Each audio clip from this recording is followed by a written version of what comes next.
Welcome, ladies and gentlemen, one and all, to the final episode of Detecting with Ryan, Season 1. Now, before we get into the video, and I must say, this was a really excellent hunt, probably the best hunt of the season. Thankfully, it is the final episode.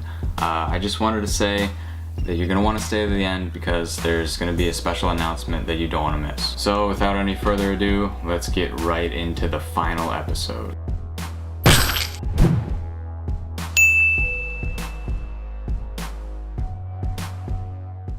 Alright guys, pretty excited right now. Whew. We're out here at a park. There's a boat drop up back there. I just got digging. I dug a couple clad pennies. And I just dug this hole. I thought it was gonna be a clad penny. And it sure is, and I'm really, my heart's beating faster now. Let's see what we got. I don't know about you guys, but this looks silver. Oh yeah, look at that. It might be costume, but it has a gemstone. Beautiful.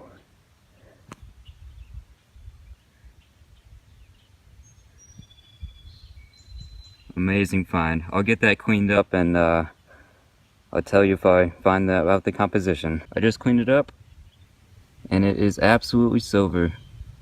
Not sure if you guys can see that, sorry about the camera. It says 0.925, which means it's sterling silver. I'm not sure what the gemstone is, but that is absolutely beautiful. Amazing find. Alright, Kevin and I are out at the Access today, and I just got word that he found his first piece of silver, and it was a big frickin' chunk of silver, man. I saw it and I was just amazed, but I heard him talk and I went over there to see what he found, and I'm just amazed by that. But I also just got a little bit of a coin spill. These ones were together, and that's a 1962 Canadian penny, and then I think this one is just a zinc penny here. So we're gonna keep looking around here, and it's definitely looking like it's gonna turn out to be a great day. I might have to go over there, see what he's finding, and check out the area as well, but I'm just gonna be hunting this little plot here and see what we can pull out. Alright guys, I'm down here by the lake. I'm just gonna clean up my find here, see if I can get some of that dirt out. Maybe I can find some markings on there. I'm still just ecstatic about this find. This is by far the best thing I've ever found out with a detector.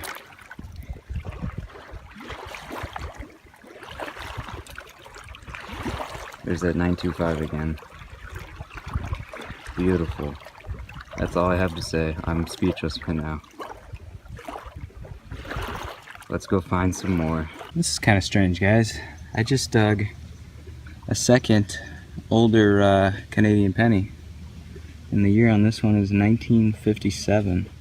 So that's in the wheat penny range there, but I haven't been able to pull any wheat pennies out yet, so kind of interesting. Hopefully we'll find something older soon here. Take a look at what I just found sitting right on top of the ground. It's a nickel, and it's a 1951 plain. So what the heck is that doing out here? Right on top of the ground, I don't know. But I probably wouldn't have found it with a detector. I've definitely been skipping the nickel signals because there's a whole bunch of pull tabs out here, and I don't want to spend a whole lot of time looking for those. But what the heck is that doing on top of the ground? Pretty cool anyway. Bit of a spill here. I just found a quarter and a penny in the same hole, and I got a good signal here. It looks like there's more in there. Let's see what we got. I think it's another quarter. And that's right in that wall. Looks like I miscalculated a little bit. Should be right in here.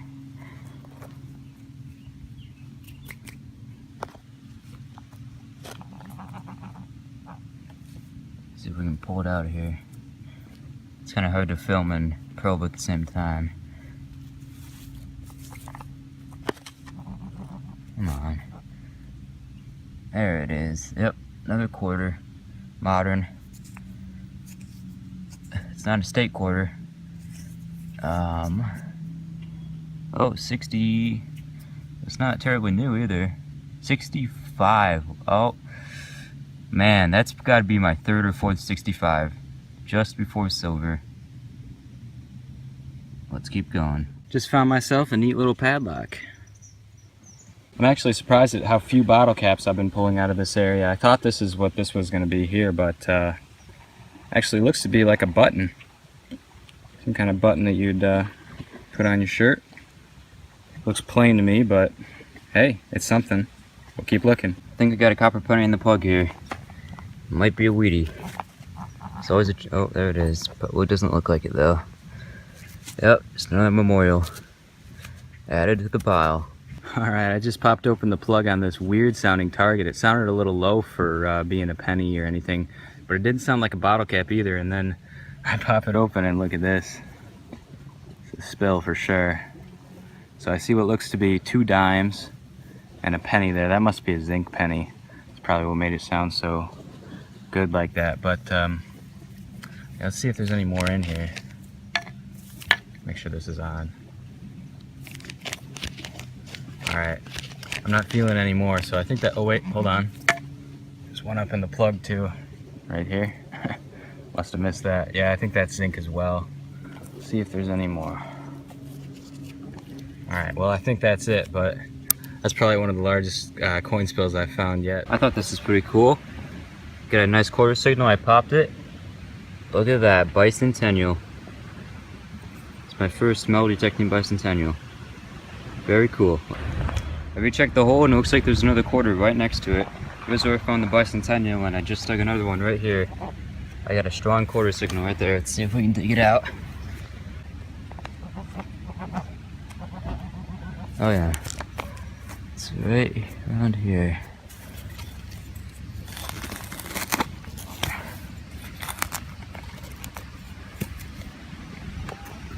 There it is. You guys see that? Looks like a Washington. Not a state quarter. See if I can rub it off, get the date. Looks like an 80.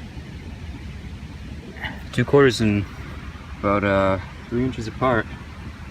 Nice. What a hunt today. Kevin had his first silver, and it didn't even come as a coin. It was a nice little piece of jewelry, and when I say little, I mean freaking huge piece of jewelry. So we're gonna get inside, show you what we found, and we'll see you there. Didn't I tell you that was gonna be a great episode? Ladies and gentlemen, welcome to the wrap up. So we're gonna start off by wrapping up the hunt that we just did. It's been a long time, honestly, since that last hunt. So hopefully we can remember what we found, and then we're gonna get on to just like some of the highlights of this entire season. So if you guys have seen the whole season, then you're just gonna take a trip down memory lane with us. So let's get right into it. All right, so to start off this hunt, we dug a ton of clad. I got like an uncountable amount of copper pennies and zinc pennies out of there. Same with the dimes, tons of dimes, and like 5 quarters. Remember we got that nickel. It was just like right on top of the ground, which was actually the oldest thing that we pulled out of there, which was kind of incredible. And then we got a couple of older Canadian coins. This one's a 1962. This one is a 1957. And actually this was from a different hunt. I just threw that in there. It's a 1950 King George copper penny. I'll probably throw that clip in there. Kevin and I are hunting on a new permission today, and I just pulled this out right on top of the ground. Found this King George copper, 1950. So that's pretty cool. We also got a lock out of that hunt. Little button, nothing on it though, no design. And this is probably the coolest thing that I found out of that place was this little fish. Okay, on to Kevin's finds. Kevin can't remember what he found from that hunt. It was like a month ago, so I got all these pennies. This is my penny jar for the year. This is gonna add up to 148 pennies, so almost 3 rolls there. And I got dimes, and I don't know, I'm just gonna push all this stuff to the side. And Kevin's gonna show what he found just under the camera here, so just go for it, dude. Alright, so since it's been over a month from that last find at that, I believe it was a lake axis, I found a bunch of clad, probably $2 in clad. Nothing really special other than the obvious. Here we go. That's right. This was absolutely crazy to find. And when I found it, I had no idea what it was, and I just know so much more about it right now. There's a couple of hallmarks on here.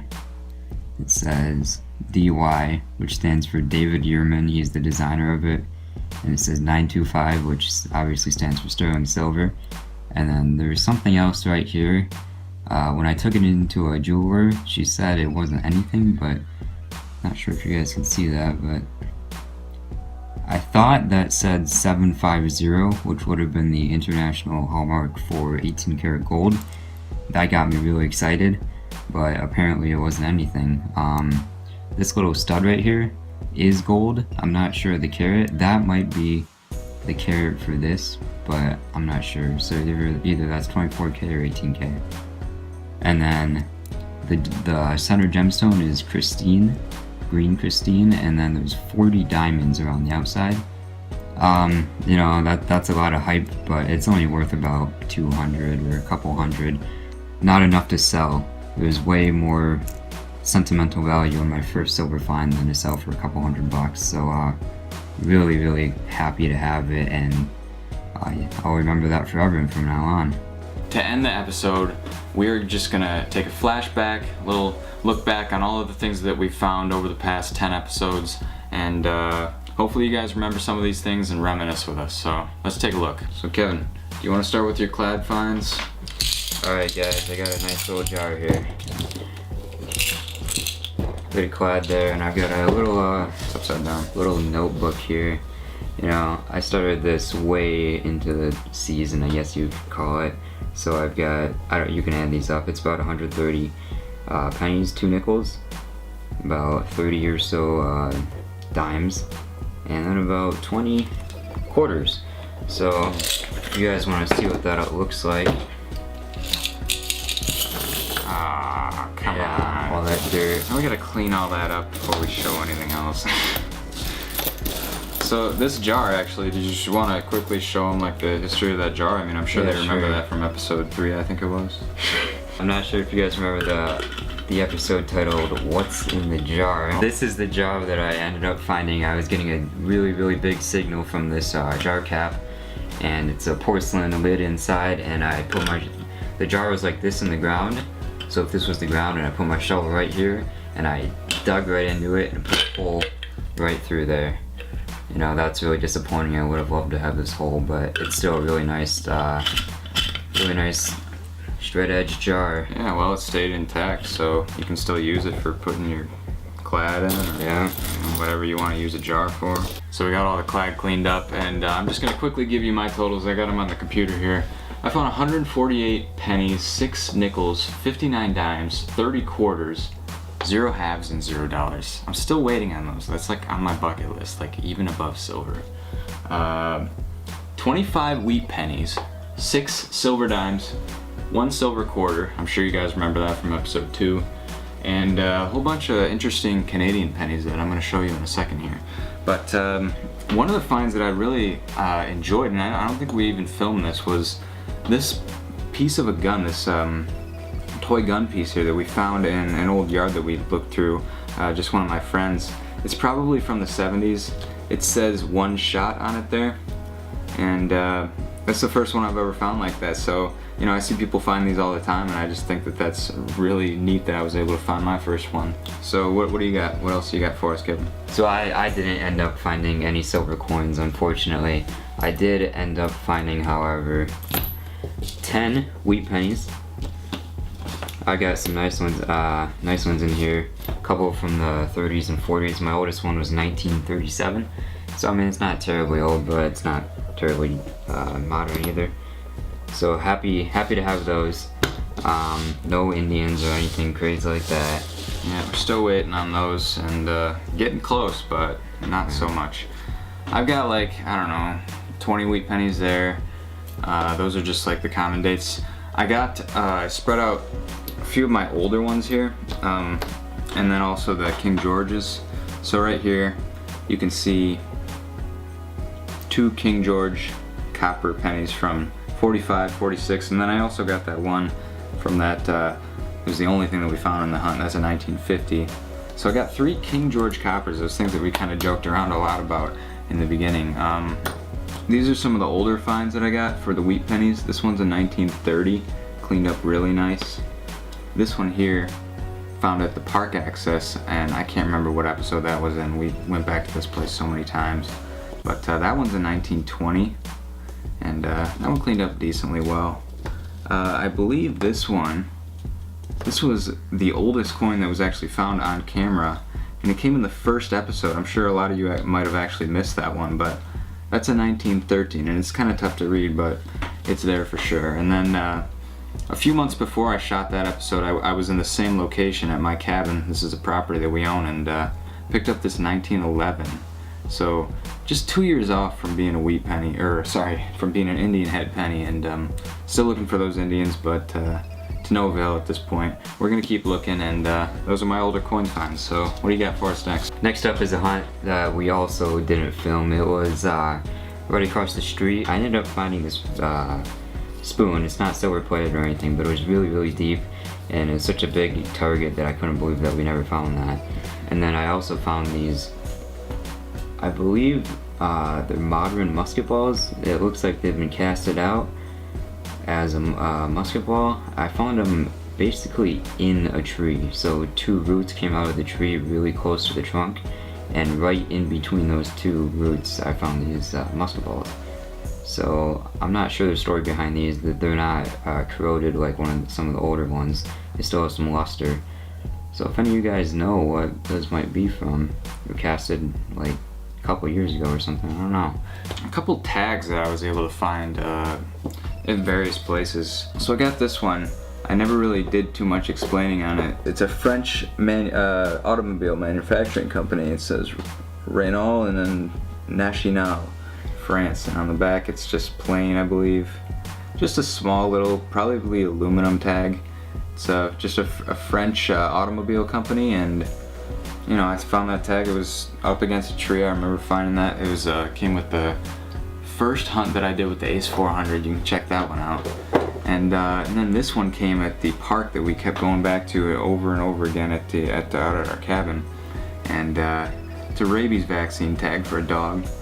And the year on that is 1957. So I thought that was really nice, and something that I haven't found yet. So hopefully find plenty more of them in the future. I also found a rabies vaccine tag. This one's a little bit newer. I actually found this in Marquette, right across from my grandparents' house. Dated 1998. Rabies vaccine, Donaldson Animal Hospital, Lake Oregon, Michigan. I think I just got a few more things left here. One of these is I found in the first episode. This was a brooch that has got to date back to the 1900s. I know I asked my grandma, who has been out at this cabin. She's owned the cabin for a long time, and you know, she said this predates her. So you know, this has got to be something real old. It did come apart. I found it in these 2 pieces. It's just a brass brooch, and it's this very decorative, nice leaf. And I found it right under a rock over in this garden. And you know, I thought that that was one of the first things I found on this whole series, and I thought that was really neat. Something that I found off camera here. I believe this is a smashed mini ball. This is definitely like a Civil War period, maybe early 1900s, late 1800s period bullet. Thinking that was like a mini ball, and it looks like it got smashed under a tree. I thought that was interesting. Sorry I didn't get to film that one. I know you guys probably would have liked to see that, but you know, we don't always get to film everything. Alright, what do you got for us? A couple of older iron finds here. This right here is the, you know, once again back to the episode titled "What's in the Jar." This is what was in the jar, not this. So this is it's an old spoon. I'm not sure how old, but I believe it's made out of iron. It's just corroded to basically nothing. It's falling apart. There's definitely a story behind that. You know, if someone was eating something in a log or something, and you put the jar, you put the spoon in the jar, and you put the jar down, and you forgot about it. So I always like to find stories like that. Yeah, he was definitely on a log when he was eating. I'd say so. And then this, I found in the same hut that Ryan found this bullet that I just showed you. This was also an off-camera hunt. It was on a trail next to us. And this is a reins guide for a horse. So this is where the reins would go through to guide them to the horse. Doesn't get much more self-explanatory than that. I mean, it's I think it's just cool because, you know, it's definitely got some date on there, some age on there. Well, I think now is probably the time where I'm gonna dust this off a little bit and get into some of the silver finds. So this season, this was just a great time for silver for me.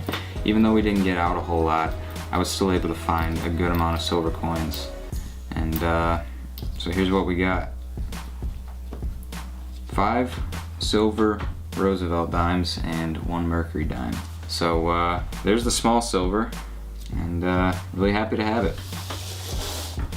Top that. Alright guys, and then for my silver coin finds, you know, nothing too big here. I just got a walking and smell so cute. No, just kidding, I didn't find any silver coins. I'm just gonna show you the first silver coin that I ever found. I'm actually gonna blur out the bottom part because I don't want you to know exactly where we found it, because I did write it on there just for sentimental purposes. It was a 1951 Washington quarter. You can see that in the second episode. It's actually one of my favorite episodes of the whole season. But it's just gonna be a plain 1951 Washington quarter. Guys, that was probably my best silver find and probably one of my best finds, honestly. I just love finding the old silver coins. And but honestly, I don't know if it's gonna top what Kevin has next and what's gonna be our last item of the episode. So just get on with it. Once again, a really nice earring. And I did determine, well, the jeweler did determine that it was an earring. So it would go through your ear with the pin right there, and then this would close and it would clasp onto your ear. And just like give me an idea of like the size of that. Like that thing is huge. Like look at this next to a dime. Like this is an earring, something that go in your ear, and you can probably kind of see why whoever was wearing this lost it, because like, I mean, I can just see that falling out of an ear so easily. So that's it. That's basically everything we found for the past like 3 months of detecting, which was probably like the hardest detecting that we've done in our lives. Honestly, like we've grown as detectorists. We know what we're doing now. We're like getting the new machines and going to the good places. Maybe not so much good places. We're still working on that, but you know, we're definitely improving and finding some of the good stuff, as you've seen. Now, I think it's time we should probably tell them about that special announcement, Kim. What do you think? I'd say so. Yeah, okay. So here's the deal, guys. You've probably noticed on the channel, especially if you've been a long-time supporter, or if you've just been paying attention, that I used to do videos with this guy named Dave. So basically what's been happening here is that the amount of videos from Dave and kind of like the activity has been like dwindling down until it's like hit 0 about like 2 months ago. He's a really good friend of mine and we've been in business for, you know, about a year. But he didn't really have the time to put into the videos and his heart just wasn't really in it very much. So basically he just agreed to give full ownership of the channel to me and kind of let me decide to do whatever I want with it. Obviously, treasure hunting, coin roll hunting, metal detecting videos, those do very well on this channel. I make more than just metal detecting, treasure hunting, coin roll hunting videos, but YouTube tends to just kind of get this idea of what your channel is and stick with it. So you really don't want to be disagreeing with YouTube when it comes to like what your channel is, because YouTube kind of calls the shots on if you're gonna get views or, you know, attention or any stuff like that. What I've decided to do, since I now have full ownership over this channel, is just turn it into a coin roll hunting, treasure hunting, and metal detecting type channel. Upon deciding to turn this channel into a coin roll hunting, treasure hunting, metal detecting type channel, I decided to adopt Kevin as a partner on the channel, because you've seen us do a lot of these videos together, and you know, we do them, we kind of share the same passions. We like to go out and metal detect and coin roll hunt and all that stuff. And the videos that we do that with, like, do really well. So that's kind of where we're going with this channel. It's gonna be me, it's gonna be Kevin, and we're just gonna be doing the coin stuff, because I know that's what you guys like and it's what you wanna see. And that's basically our big announcement. So, Kevin, do you have anything to say about that? I don't think I'm gonna be able to make his videos as frequently as Ryan has been pumping these things out, but I'm definitely excited to put out some new content. You know, I've just picked up some new hobbies. I've just got into silver stacking. I've made some big purchases lately, and I'm excited to share it. Just to clarify, I'm not really into the numismatic. I'm not really into the numismatic side. How do you say? Numismatic. Numismatic. You know what I'm saying. You just say that and then I'll say the word. You guys know what I'm saying. I'm not really into the like numismatic side of coin collecting. I'm more into, I wouldn't really say turning a profit or investing, but I'd say more of wealth preservation. I guess that'd be a way to say it. I'm certainly have a big interest in treasure hunting and stacking silver, and I'm looking forward to making content. I mean, metal detecting, it's like a competitive sport. Like, when you get two guys that go out metal detecting, it's like you're always trying to one-up each other. It's a lot different than if you just go out by yourself, because, I don't know, that can get kind of lonely, and you start thinking, like, what am I doing out here? Like, looking for wheat pens, but, you know, when you go out with another guy, it's like, oh, I found a 1945, well, I found a 1937, you know? So it's a lot more fun that way, and that's just how I want to do it. Well, I think that pretty much concludes this entire season, and I'm just really happy to be able to make these videos. Like, seriously guys, going out and metal detecting has been some of the most fun that I've had this summer, especially putting these videos together for you guys to go down in the comment section and, you know, talk with you guys and just see the likes and go up on the videos. Like, it's just been a whole lot of fun for me, and I just really appreciate you guys all being here for me to, you know, support the channel and support the activity. So guys, I couldn't thank you enough for watching. My name is Ryan. I'm Kevin. And this is Detecting Season 1, signing off. Thanks so much, guys.